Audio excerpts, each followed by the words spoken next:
ልጆች ለአቅመ አዳም ሲደርሱ ለምን አታገባም ለምን አታገቢም? ቤተሰብ ደግሞ በራሱ እንደገና ሰርግ ሲሄድ የሌላውን ሰው ሰርግ ሌላ ልጅ ተድራ ሰርግ ወይም ሌላ ልጅ ተድሮ ሰርግ እኔ ቤት መቼ ነው የሰርግ መቼ ነው የዚህ ማዕረግ ተካፋይ ሆኖ በሚል ልጆችን ቤተሰብም ያስጨንቃል።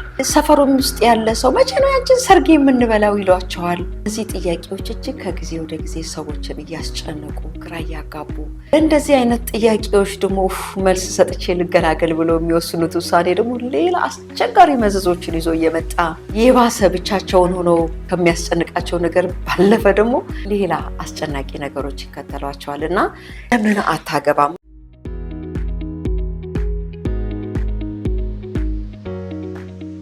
ጤና ይስጥልኝ የፕሮግራማችን ተከታታዮች እንደምን ሰነበታችሁ? ይህ የጥበብ ጎጆ የተሰኘው ፕሮግራም ነው። በዚህ ፕሮግራም ቤተሰባዊ ነክ ጉዳዮችን፣ ማህበራዊ ነክ ጉዳዮችን እንዲሁም ማህበረሰብን ይጠቅማል ይበጃል የምንላቸው ሀሳቦችን ይዘን የምንቀርብበት ፕሮግራም ነው። ይህንን ቤት ሰብስክራይብ፣ ላይክ እና ሼር እያደረጋችሁ አብራችሁን እንድትቆዩ እየጠየኩ ዛሬ ደግሞ ይዤላችሁ የቀረብኩት ፕሮግራም ላላገቡ ወጣቶች ለምን አታገቢም ለምን አታገባም እያሉ ሰዎችም እነሱም ውስጥ ላለው ጥያቄ ነው። እንግዲህ ዛሬ የመጣው እንግዲህ ጋብቻ እንደሚታወቀው በባህላዊ መንገድ በመንፈሳዊ መንገድ መጽሐፍ ቅዱሳዊ ነው እና በየትኛውም ሃይማኖት ውስጥ የሰው ልጆች ወንድና ሴት ሆነው ተፈጥረው እንዲጋቡ አብረው እንዲታገሉ እንዲሰሩ እንዲበዙ የተፈቀደላቸው ፍጥረቶች ናቸው እና ማህበረሰባችን በጣም በዚህ ጉዳይ ላይ ልጆች ለእድሜ ለአቅመ አዳም ሲደርሱ ለምን አታገባም ለምን አታገቢም? ቤተሰብ ደግሞ በራሱ እንደገና ሰርግ ሲሄድ የሌላውን ሰው ሰርግ ሌላ ልጅ ተድራ ሰርግ ወይም ሌላ ልጅ ተድሮ ሰርግ እኔ ቤት መቼ ነው የሰርግ መቼ ነው የዚህ ማዕረግ ተካፋይ ሆኖ በሚል ልጆችን ቤተሰብም ያስጨንቃል። ሰፈሩም ውስጥ ያለ ሰው መቼ ነው ያንቺን ሰርግ የምንበላው ይሏቸዋል። እነዚህ ጥያቄዎች እጅግ ከጊዜ ወደ ጊዜ ሰዎችን እያስጨነቁ ግራ እያጋቡ ለእንደዚህ አይነት ጥያቄዎች ደግሞ መልስ ሰጥቼ ልገላገል ብለው የሚወስኑት ውሳኔ ደግሞ ሌላ አስቸጋሪ መዘዞችን ይዞ እየመጣ የባሰ ብቻቸውን ሆነው ከሚያስጨንቃቸው ነገር ባለፈ ደግሞ ሌላ አስጨናቂ ነገሮች ይከተሏቸዋል እና ለምን አታገባም? ማህበረሰባችን መቼም ኢኖሰንትሊ ነው ለምን አታገባም ሲል ከፍቅር የተነሳ ነው። ግን ሳያውቀው ደግሞ የዚያን የሌላውን ሰው ወገን ስሜት ይጎዳል። ያ ሰው ባለማግባቱ በራሱ የሚሰማው ስሜት ይኖራል። እንግዲህ ሰው ላለማግባት የተለያዩ ምክንያቶች ይኖሩታል። አንዳንድ ጊዜ ለምን አታገባም የሚባሉ ወንዶች አሉ። ግን ወንዶቹ የማግባት ፍላጎት የላቸውም። በተፈጥሯቸው ጃንደረባ የሆኑ ሰዎችም አሉ። ፈጽሞ በእነሱ ውስጥ ስሜት የሚባል ነገር ያልተፈጠረ ሰዎች አሉ። ነገር ግን እነሱ ውስጥ ያለው ጸጥታ እንዳለ ሆኖ የሰዎች ጥያቄ ደግሞ በጣም የሚያስጨንቃቸው ሌላው የመጡበት መንገድ በልጅነታቸው የከፈሉት ዋጋ ሰፈር ያደረጉበት መስመር ይኖራል እና ፍጽሞ ሌላን ሰው ወደዚህ ምድር እኔ ካገባው ልጅ ወልዳለሁ ግን እኔ ልጄ እንደኔ እንዲያልፍ አልፈልግም በፍጹም አላገባም ብሎ የሚኖሩ ሰዎችም አሉ። ሌሎች ደግሞ እየፈለጉ ማግባት እየፈለጉ ከተለያዩ ችግሮች አንፃር እንዴት ከሌሎች ሰዎች ጋር አፕሮች ማድረግ እንደሚችሉ እንዴት ነገሮችን ሃንድል ማድረግ እንዳለባቸው ሳያውቁ ቀርተው ሳያገቡ የሚቆዩ ሰዎች አሉ። እነዚህም ደግሞ የሌሎች ሰዎች እርዳታ ያስፈልጋቸዋል ማለት ነው። በተለይ ኢንትረስት ያላቸው ሰዎች ለማግባት እንዴት ወደ ሌሎች ሰዎች ሄደው መግባባትና ከሌሎች ሰዎች ጋር ሪሌሽንሺፓቸውን መቀጠል እንዳለባቸው። ለምሳሌ አብርሃም ለልጁ ለይስሐቅ ሎሌውን ነው የላከው። ሎሌውን ልኮ ነው ለልጁ ሚስትን መርጦ ያመጣው። እንደዚሁ ደግሞ ቤተሰቦች ማህበረሰቡም ጥሩ ሰዎችን ከሰዎች ጋር እንዲገናኙ ማድረግ ይሄ በብዛት ይሰራል ማለት አይደለም። ጀስት እንደ አንድ መንገድ ነው። ግን ይሄ የሰውየው ፍላጎት ካለ ነው፣ ዝግጅት ካለ ነው። አብዛኛውን ወጣቶች ለማግባት ዝግጅት ያስፈልጋቸዋል። ተዘጋጅተው ነው መጠበቅ ያለባቸው። የራሳቸውን የሆነ ሰው እግዚአብሔር እስከሚሰጣቸው መጠበቅ ስንል ደግሞ ጊዜን ማወቅ አስፈላጊ ነው። ለሁሉም ጊዜ አለው ብሎ መክብብ 3 ላይ ተጽፏል። ከ1 እስከ 8 ድረስ ሁሉም ነገር በጊዜ ቀመር ውስጥ ነው የተቀመጠው። ጊዜን ማወቅ ጊዜ የወጣትነት ጊዜ አለ፣ ከወጣትነት ጊዜ ስናልፍ ወደ ጎልማሳነት ጊዜ እንገባለን። የጎልማሳነት ጊዜን ጃምፕ ካደረግን ደግሞ ወደ ዋናው ወደ እርጅና እድሜ ነው የምንሄዱ። ስለዚህ ያለንበትን ጊዜ ማወቅ፣ በጊዜ ነገሮችን አክቲቭ ለማድረግ የራስንም ድርሻ መጠቀም አስፈላጊ ነው። አንዳንድ ሰው የራሱን ክራይቴሪያ ያስቀምጣል። ያንን ክራይቴሪያ የሚያሟላ ሰው ይፈልጋሉ። ያ ሰው ደግሞ አይኖርም። ስለዚህ የመጀመሪያው ነገር ምንድነው? በእግዚአብሔር ዘንድ ጸሎት መጸለይ፣ በጊዜ ውስጥ ሆኖ በዚያ ጊዜ ቀመር ውስጥ ሆኖ ወደ እግዚአብሔር መጸለይ አስፈላጊ ነው። እግዚአብሔር ሆይ ጸሎት ደግሞ ትክክለኛ ጸሎትን መጸለይ ያስፈልጋል። አንዳንድ ጊዜ እንደዚህ የሆነ ይሄ ያለው ይሄ ሀብት ያለው ይሄ እንደዚህ ያለው የራሳችንን ነገር ግን እግዚአብሔር ሆይ አንተ ለኔ ያሰብከውን ሰው ባንተ አይን የታየውን ሰው ስጠኝ ብሎ በእግዚአብሔር ዘንድ መጸለይና መጠበቅ ትልቅ ጥበብ ነው። ምሳሌ 27:18 ላይ እንዲህ ይላል፣ በለሱን የጠበቀ ፍሬውን ይበላል፣ ጌታውን የሚጠብቅ ደግሞ ይከብራል ይላል። በጊዜ ቀመር ውስጥ ሆኖ መጠበቅ፣ እግዚአብሔርን መጠበቅ። እግዚአብሔርን የጠበቁ ሰዎች አያፍሩ። ነገር ግን በጸሎታችን ውስጥ መሳሳት የሌለብንን ነገር ማወቅ አለብን። አንዳንድ ጊዜ ትክክለኛ ሰው ወደኛ መጥቶ እኛ ካስቀመጥናቸው ክራይቴሪያዎች ጋር እነዚያ ሰዎች አብረው አልሄዱምና ነው ብዙ እንደዚህ ብለን የምናሳልፋቸው ሰዎች አሉ። አንድ ጊዜ ሳታገባ ትልቅ የሆነች ሴት እስቲ ወጣቱን ምን ላስተምር ብዬ በጠየቅኳት ጥያቄ ውስጥ የነገረችኝ አንድ ታሪክ ልንገራችሁ። በጣም ቆንጆ፣ በጣም ራሷን የጠበቀች ውብ ሴት ናት። ነገር ግን ሳታገባ ጊዜዋ አልፏል። ከዚህ በኋላ ምንም አያደርግልኝም አለች። ኦልሞስት ሴትነት ወጌን አብቅቻለሁ። ስለዚህ ምንም አልፈልግም። ነገር ግን አንድ ነገር አስተምሪ። እኔ እግዚአብሔር ባል አልከለከለኝም። እኔ ግን የኔ እይታና የኔ እውቀት ትክክል አልነበረም።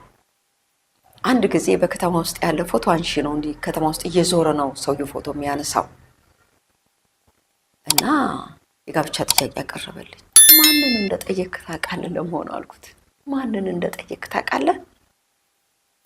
እኔ አንተን እመጥንሃለሁ። ስለዚህ ቦታን ተሳስተሃል፣ ቢጤህን ሄደህ ፈልግ። እንግዲህ ይሄ ማለት አንድ በጣም መንፈሳዊ ከሆነች ሴት የሚታይ የተባለ ሐሳብ ነው። ያ ሰው እግዚአብሔር ይባርክሽ ብሎ ሄደ። ሌሎችም ሰዎች እንዲህ ሲመጡ የተለያዩ የራሷ ክራይቴሪያ ነው ያላት። እግዚአብሔር የሰጠኝን አትልም። ነገር ግን ሁሉም ነገር አለፈ፣ ጊዜም አለፈ። ያ ሰው ግን በጣም ትልቅ እየዞረ ፎቶ ያነሳ የነበረው ሰው ትልቅ ባለሀብት፣ ብዙ ትዳር በከበረ ሁኔታ ይዟል፣ ልጆች ወልዷል። እሷ ግን ምርጫዬ ወይም ሐሳቤ አካሄዴ ትክክል እንዳይደለ ገባኝ። ሰው ከትንሽ ተነስቶ መተዳደሪያ ትንሽ ይዞ አብሮ ታግሎ ማደግ ይችላል እንጂ ነገሮች እንዲህ በተሟሉ ሀብታም መኪና ያለው ቤት ያለው ብሎ መጠየቅ ስህተት ነው። ይህ የኔ ስህተት ነው። ወጣቶች ከዚህ መማር ይችላሉ።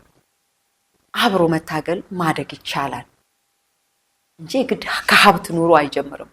ከትንሽ ነገር ትንሽ መተዳደሪያ ይዞ ማደግና ራስ ላይ መጨመር ይቻላል። ይሄንን ለወጣቶች ንገሪልኝ ብላኛለች እና የተሳሳተ ጸሎት አንጸልይ። ትክክለኛ ጸሎት፣ እግዚአብሔርን ደስ የሚያሰኝ ጸሎት።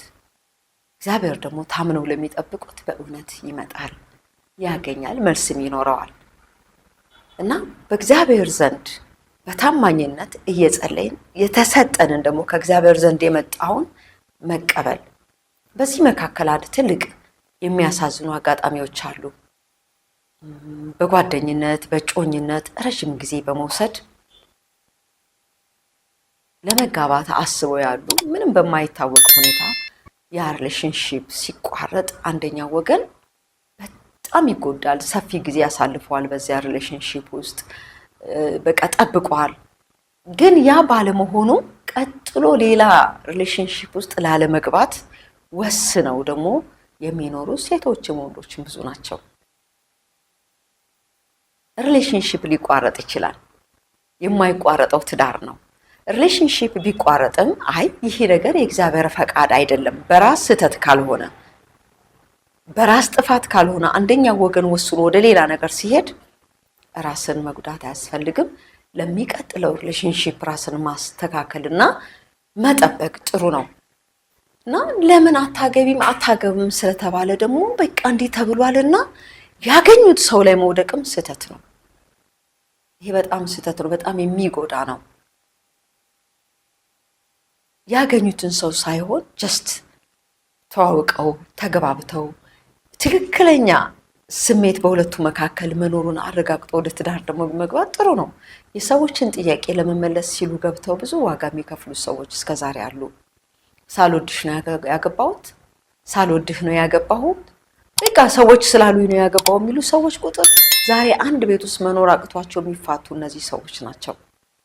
ስለዚህ ለምን አታገባም ለምን አታገቢም ብትባሉም በእግዚአብሔር ዘንድ እግዚአብሔርን እየጠየቃችሁ በጸሎት በታማኝነት መቆየት ሪሌሽንሺፑ ቆንጆ እንዲሆን ያደርጋል ማለት ነው።